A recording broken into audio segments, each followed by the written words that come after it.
Otoritas Jasa Keuangan atau OJK bersama Self-Regulatory Organization atau SRO merespons suspensi indeks MSCI dengan reformasi struktural, yang mana salah satunya dengan meningkatkan batas free float ke angka 15%. Dan hal ini berlaku mulai Februari 2026. Namun bagaimana ketentuan batas free float ini dan bagaimana respon pasar saham? Atau bagaimana aturan free float di negara-negara tetangga? Kita akan bahas dalam uji urgensi kenaikan free float saham RI. Ya, sebelum kita membahas dampaknya, kita perlu ketahui lebih dulu apa itu free float saham. Pada dasarnya, saham free float adalah saham yang dilepas perusahaan ke masyarakat, tetapi dengan persyaratan yakni saham yang dimiliki oleh pemegang saham kurang dari 5% jika dibandingkan dengan total saham tercatat.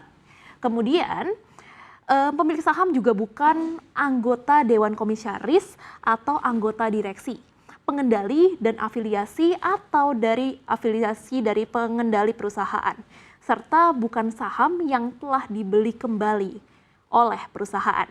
Dan untuk jumlahnya pemirsa, sebelumnya jumlah saham free float adalah paling sedikit 50 juta saham atau 7,5% dari jumlah saham tercatat. Saham free float ini juga harus memiliki jumlah pemegang saham paling sedikit 300 nasabah pemilik SID. Kemudian, perlu diakui sejauh ini dengan minimum free float 7,5%, bursa saham Indonesia juga masih dibilang mini jika dibandingkan bursa saham global lainnya. Selain itu, dengan angka ini MSCI juga mengindikasi perdagangan yang terkoordinasi yang menciptakan likuiditas semu sehingga mekanisme pasar tidak mencerminkan permintaan dan penawaran yang wajar. Nah, sebagai pembanding pemirsa, bursa Singapura, Inggris, dan juga Filipina sama-sama mewajibkan free float minimum 10%. Kemudian Thailand dengan batas yang lebih tinggi yakni 15%, dan kemudian negara tetangga kita Malaysia, Jepang, dan Hong Kong sudah berada di kelas tersendiri dengan free float minimal adalah 25%. Oleh karena itu MSCI menyebutkan jika perbandingan signifikan tidak terrealisasi hingga deadline pengumuman rebalancing Mei 2026, MSCI bisa memberikan sinyal kuat akan mengklasifikasikan Indonesia turun level ke frontier market, setara dengan pasar saham Bangladesh, Filipina, atau Pakistan. Oleh karena itu pula, pada hari ini BEI dan OJK akan melakukan mediasi secara daring dengan MSCI. Selanjutnya,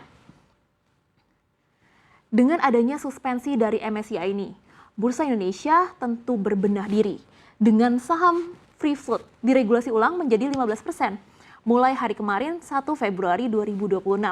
Dan tepat hari kemarin juga bursa telah menghentikan sementara perdagangan saham 38 perusahaan tercatat. BEI bahkan telah menjatuhkan sanksi berupa peringatan tertulis serta denda 50 juta rupiah kepada emiten-emiten tersebut. Dan diketahui jika hal ini masih teruskan, bursa akan mengenakan sanksi delisting yang tentu didahului dengan kewajiban pembelian kembali atau buyback saham publik.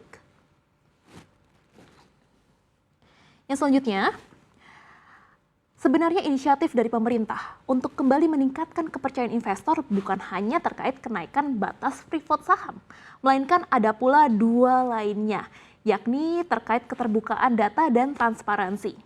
Untuk memastikan keterbukaan data investor, OJK akan merevisi data kepemilikan saham dengan mengecualikan kepemilikan korporasi dan kategori others dari perhitungan free float. Adapun, data akan dipisahkan secara tegas antara kepemilikan di atas 5% dan di bawah 5% untuk setiap kategori investor. Adapun untuk menjawab isu perdagangan yang terkoordinasi, OJK kini juga mewajibkan pembukaan data pemilik manfaat akhir atau ultimate beneficial owner bagi kepemilikan di bawah 5%. Langkah ini bertujuan untuk memverifikasi bahwa pemegang saham retail adalah publik murni dan bukan nominee atau pihak yang terafiliasi. Ya pemirsa, suspensi dari MSCI bukan sekedar teguran biasa, melainkan menjadi titik balik reformasi struktural yang komprehensif. Regulator pasar modal tidak hanya melakukan perbaikan teknis penyajian data, tetapi menetapkan standar likuiditas baru yang secara penuh bersinergi dengan kebijakan fiskal pemerintah melalui Kementerian Keuangan. Diharapkan peningkatan free float dan sejumlah kebijakan lainnya dari BEI maupun OJK mampu memperbaiki likuiditas pasar, mempersempit spread, serta membuat pembentukan harga saham yang lebih mencerminkan mekanisme pasar yang sehat.